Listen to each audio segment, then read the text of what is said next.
भारत प्राचीन काल से योग विद्या के लिए जाना जाता है।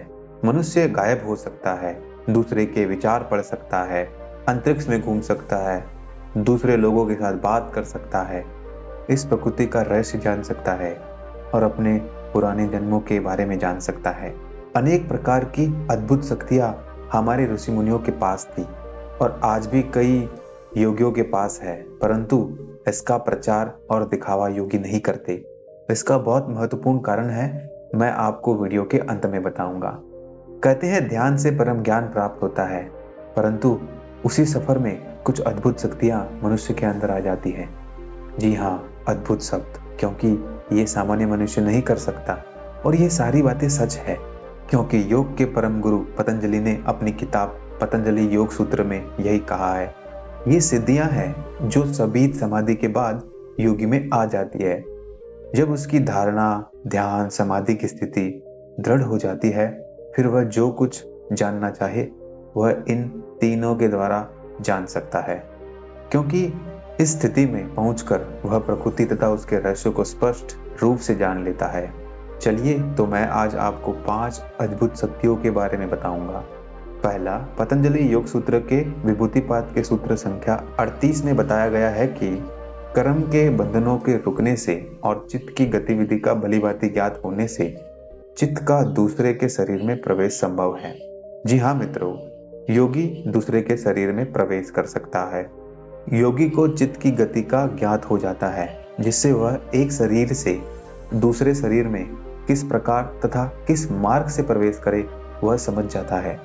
इसके ज्ञान से वह चित्त को अपने शरीर से बाहर निकालकर शून्य में भ्रमण करता है तथा दूसरे के शरीर में प्रवेश कर सकता है, जिसे परकाया प्रवेश कहते हैं।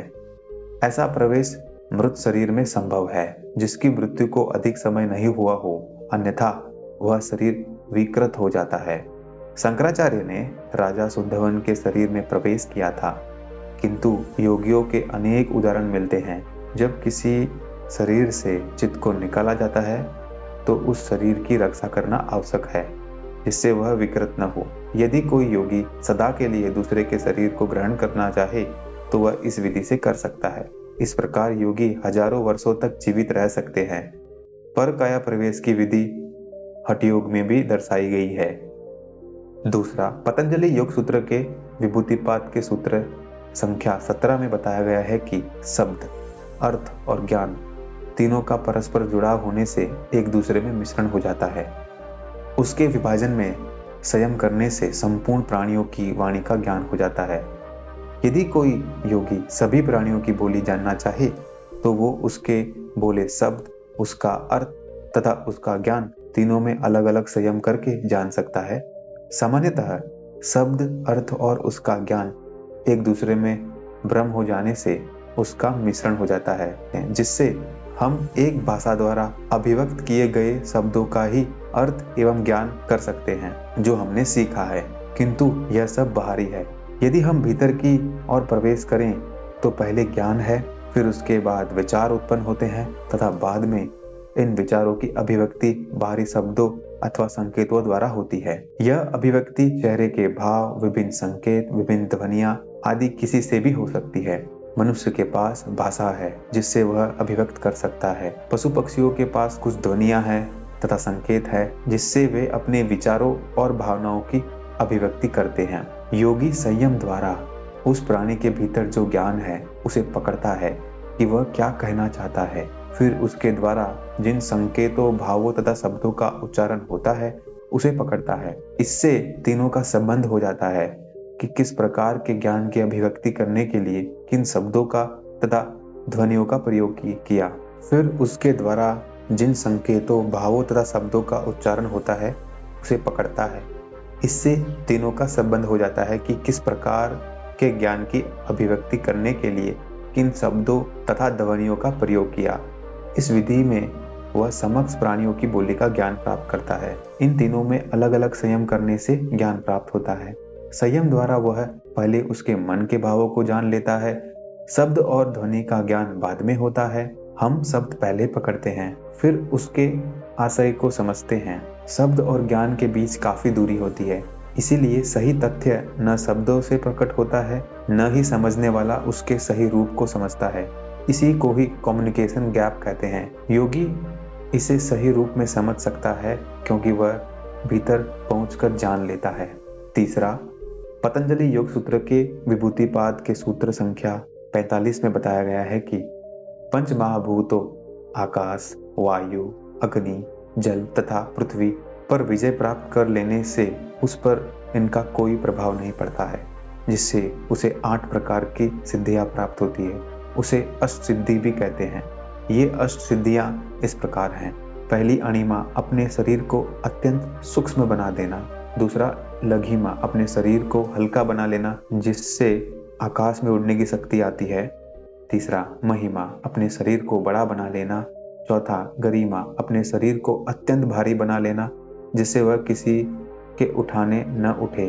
पांचवा, प्राप्ति, किसी भी भौतिक पदार्थ के संकल्प मात्र से प्राप्त कर लेना, शून्य से वस्तुएं प्राप्त करना। छठा, प्राकाम्य, संकल्प मात्र से अपनी इच्छाओं की पूर्ति करना, भौतिक पदार्थों का अनायास ही प्राप्त हो जाना। सातवां, वशित्व, पंचभूत तथा सभी प्राणी वश में हो जाना, उनसे जैसा चाहे वैसा कार्य करवाना। आठवां, ईशित्व, भौतिक पदार्थों को नाना रूप से उत्पन्न करने की तथा उन पर शासन करने की समर्थता आ जाना। चौथा, पतंजलि योग सूत्र के विभूतिपाद के सूत्र संख्या 25 में बताया गया है कि योगी के चित्त की निर्मलता होने से, हृदय कमल में ध्यान करने से ज्योतिषमती प्रवृत्ति का उदय होता है। इस ज्ञान प्रकार के आलोक में योगी को सब स्पष्ट दिखाई देने लगता है। सामान्यतः मनुष्य को 3 प्रकार की वस्तुएं दिखाई नहीं देती, अति सूक्ष्म, बहुत दूर की तथा जिन वस्तुओं और आंख के बीच व्यवधान अथवा रुकावट हो। आजकल के वैज्ञानिक उपकरणों जैसे सूक्ष्मदर्शी यंत्र, दूरदर्शी यंत्र तथा अन्य साधनों जैसे रेडियो, साउंड, रडार आदि की सहायता से वैज्ञानिक ने दूर आकाश, भूवर्ग, समुद्र तल, शरीर की भीतरी भाग, परमाणु आदि अनेक नहीं दिखाई देने वाली वस्तुओं को भी देख लिया है तथा आगे और जाने के प्रयत्न जारी हैं। किंतु योगी ने सारी वस्तुएं ज्योतिषमती प्रकाश के होने से जान सकता है। प्राचीन काल में जो भी महत्वपूर्ण जानकारी मिलती थी उसका आधार योग ही है। पांचवा, पतंजलि योग सूत्र के विभूतिपाद के सूत्र संख्या 51 में बताया गया है कि योगी के मार्ग में सबसे बड़ी बाधा है शक्ति का एकत्र होना। वह शारीरिक ऊर्जा जिसका विभिन्न कार्यों एवं वृत्तियों के कारण शरण हो रहा है उसका केंद्रीय होना आरंभ होता है, जिससे उसकी क्षमता कई गुना बढ़ जाती है। इसी से अनेक सिद्धियां प्राप्त होती है। योगी जब इस प्रकृति जय की अंतिम स्थिति में पहुंचता है तो उसे लोकपाल देवताओं के दर्शन होते हैं। ये देवता उसकी अत्यंत प्रशंसा करते हैं तथा अपने लोगों में आने का आमंत्रण देते हैं। वे कई प्रकार के प्रलोभन भी देते हैं। इससे पूर्व कई पिशाचों की शक्तियां उसके कार्य में विघ्न डालती हैं, जिससे वह पदभ्रष्ट हो जाए। देवता भी उसी तपस्या को भंग करने का प्रयत्न करते हैं। ऐसा अनुभव जीसस बुद्ध ने भी किया है। ऋषि मुनियों की तपस्या भंग करने के लिए देवताओं ने अप्सराएं भेजी।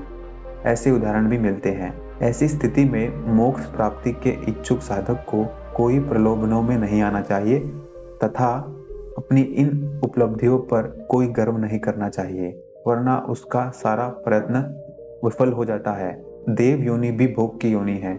उन भोगों को सहे होने पर उन्हें पुनः जन्म का दुख नहीं भोगना पड़ता और यदि योगी इस लोक को त्याग कर दे तो उसे केवल्य की प्राप्ति होती है। दोस्तों, इसी के कारण योगियों ने अपनी शक्तियों का कभी भी दिखावा नहीं किया। इसी कारण गौतम बुद्ध भी अपने भिक्षुओं को कभी भी शक्तियों का प्रदर्शन करने के लिए मना करते थे। ये सारी शक्तियां सिर्फ मार्ग के पड़ाव हैं जिससे होकर गुजरना होता है। ये शक्तियां आने से मन को वश में रखना बहुत जरूरी होता है, वरना मनुष्य का विनाश हो जाता है। दोस्तों, मैं 12 घंटे दफ्तर का काम करने के बाद आप लोगों के लिए 3 से 4 घंटे रोज मेहनत करके ये वीडियो बनाया हूँ। अगर ये वीडियो आपको अच्छा लगा हो तो इसे लाइक एंड सब्सक्राइब जरूर कर देना। धन्यवाद।